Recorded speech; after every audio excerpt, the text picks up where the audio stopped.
നമ്മൾ പാലക്കാട് ഒഴിവ് സമയങ്ങളിൽ വന്നിരിക്കാൻ പറ്റിയ നല്ലൊരു സ്പോട്ട് ഏതാണ്? വാടിക തന്നെ. കുട്ടികളെ കൊണ്ട് വന്നിരിക്കാൻ പറ്റിയ സ്ഥലം എനിക്ക് തോന്നുന്നു വാടിക തന്നെയാണ്. അപ്പോൾ ഞങ്ങൾ എന്നുള്ളതേ പാലക്കാട് വാടികയിലാണ്. പലർക്കും അറിയാത്തൊരു സ്ഥലമാണ് വാടിക എന്ന് പറയുന്നത്. നമ്മളെ കോട്ടനോട് ചേർന്ന് നടക്കുന്ന ഒരു സ്ഥലമാണ് വാടിക. അപ്പോൾ ഞാനിന്ന് ഫാമിലി ആയിട്ടാണ്, ഞാനും വൈഫും പെങ്ങളും കുട്ടിയും ഉമ്മയും ഞങ്ങൾ ചുമ്മാ വൈകുന്നേരം വന്നതാണ്. ഇന്നത്തെ തിരക്കാണ് കേട്ടോ കാണുന്നത്. ഒരുപാട് ആൾക്കാരുന്നുണ്ട്. പാലക്കാട് നിന്ന് മാത്രമല്ല, ഒരുപാട് സ്ഥലങ്ങളിൽ നിന്ന് ഒരുപാട് ആളുകൾ വന്നിട്ടുണ്ട്. ഭയങ്കര ക്രൗഡാണ് കേട്ടോ ഇന്ന്.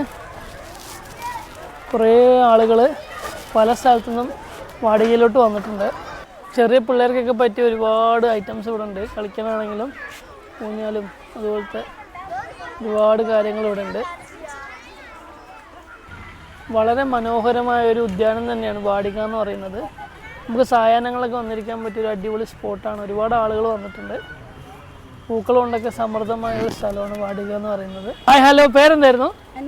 അനീസ അല്ലേ? അപ്പോൾ നമ്മൾ പാലക്കാട് ഒഴിവ് സമയങ്ങളിൽ വന്നിരിക്കാൻ പറ്റിയ നല്ലൊരു സ്പോട്ട് ഏതാണ്? വാടിക തന്നെ. വാടികയാണ്. എന്തുകൊണ്ടാണ് വാടിക? വേറെ പ്രത്യേകിച്ച് സ്ഥലങ്ങളൊന്നും ഇല്ല, അതുകൊണ്ടാണ്. ചേച്ചി നമസ്കാരം, പേരെന്തായിരുന്നു? സ്വാതി. അപ്പോൾ പാലക്കാട് വന്നിരിക്കാൻ പറ്റിയ നല്ലൊരു സ്ഥലം ഏതാണ്? ഫ്രീ ആയിട്ടൊക്കെ വന്നിരിക്കാൻ കുട്ടികളെ കൊണ്ട് വന്നിരിക്കാൻ പറ്റിയ സ്ഥലം എനിക്ക് തോന്നുന്നു വാടിക തന്നെയാണ്. പാർക്കും വാടിക. അപ്പോൾ ചേച്ചി എവിടുന്നാണ് വരുന്നത്? കണ്ണാടി നിന്നാണ് വരുന്നത് അല്ലേ? അപ്പോൾ ഇവിടെ പിള്ളേർക്ക് വേണ്ട സ്കേറ്റിങ്ങും കാര്യങ്ങളൊക്കെ ഉണ്ട്. സാറാണ് പഠിപ്പിക്കുന്നത്. അപ്പോൾ സാർ എങ്ങനെയാണ് ഇതിൻ്റെ ഡീറ്റെയിൽസ് എങ്ങനെയാണ്? എത്ര വയസ്സ് തൊട്ട് എത്ര വയസ്സ്? ഡീറ്റെയിൽസ് വരുന്നത് നമുക്ക് 5 വയസ്സ് മുതലാണ് നമ്മൾ മെയിനായിട്ട് സ്റ്റാർട്ട് ചെയ്യുന്നത്. നമ്മൾ 5 വയസ്സ് മുതൽ മേളിലേക്ക് സ്റ്റാർട്ട് ചെയ്യും. എല്ലാ ദിവസവും ഉണ്ടോ? എല്ലാ ദിവസവും ഉണ്ട് ക്ലാസ്. അപ്പോൾ ഇനി പ്രായപരിധി ഉണ്ടോ? പ്രായപരിധി നമ്മൾ സ്റ്റാർട്ട് ചെയ്യുന്നത് 5 വയസ്സ് മുതലാണ് സ്റ്റാർട്ട് ചെയ്യുന്നത്. 5 ടു മേളിലേക്ക് എത്ര വയസ്സാണ്? ഏതൊരു വയസ്സാണെങ്കിലും ചെയ്യും, കുഴപ്പമില്ല അല്ലേ? അപ്പോൾ അതിൻ്റെ ഫീ എങ്ങനെയാണ് സാർ വരുന്നത്? ഫീ വരുന്നത് ഇപ്പം നമുക്ക് വെക്കേഷൻ ക്യാമ്പാണ്. വെക്കേഷൻ ക്യാമ്പ് വരുമ്പോൾ നമുക്ക് 1500 ആണ് വെക്കേഷൻ ക്യാമ്പ് കാര്യങ്ങളെല്ലാം വരുന്നത്. നമസ്കാരം, പേരെന്തായിരുന്നു ചേച്ചി? രമ്യ. രമ്യല്ലേ ചേച്ചി? അപ്പോൾ നമ്മൾ പാലക്കാടേ വന്നിരിക്കാൻ പറ്റിയ നല്ല സ്പോട്ട് ഏതാണ്? പാലക്കാട് കോട്ടമൈതാനുണ്ട്, വാടിക, മലമ്പുഴ, കവ, അങ്ങനെ കുറച്ച് സ്ഥലങ്ങൾ. ചേച്ചിക്ക് ഇഷ്ടപ്പെട്ട പ്ലേസ് ഏതാണ് ഇതിൽ? കവ, മലമ്പുഴ, കവ.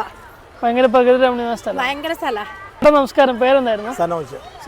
അപ്പോൾ ചേട്ടാ, നമ്മുടെ പാലക്കാട് ഇങ്ങനെ ഒഴിവ് സമയങ്ങളൊക്കെ ഇരിക്കാൻ പറ്റിയ ബെസ്റ്റ് പ്ലേസ് ഏതാണ്? ബെസ്റ്റ് പ്ലേസ് കോട്ടയുണ്ട്, നമുക്ക് അതുപോലെ വാടിക. അപ്പോൾ ഈ വാടികൻ്റെ പ്രത്യേകത എന്താണ്?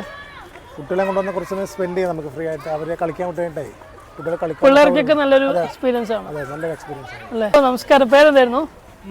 മനു അല്ലേ? അപ്പോൾ നിങ്ങളൊരു ഒപ്പീനിയനിൽ പാലക്കാട് വന്നിരിക്കാൻ പറ്റിയ ബെസ്റ്റ് പ്ലേസ് ഏതാണ്? കോട്ടയാണ്, വാടികയാണ്. എന്തുകൊണ്ടാണ്?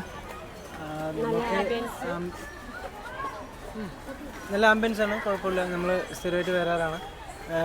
എളുപ്പം വന്നെത്താൻ പറ്റിയൊരു പ്ലേസ്, പെട്ടെന്ന് എത്തിപ്പെടാൻ പറ്റിയ പ്ലേസ് ആണ്. നിങ്ങൾക്ക്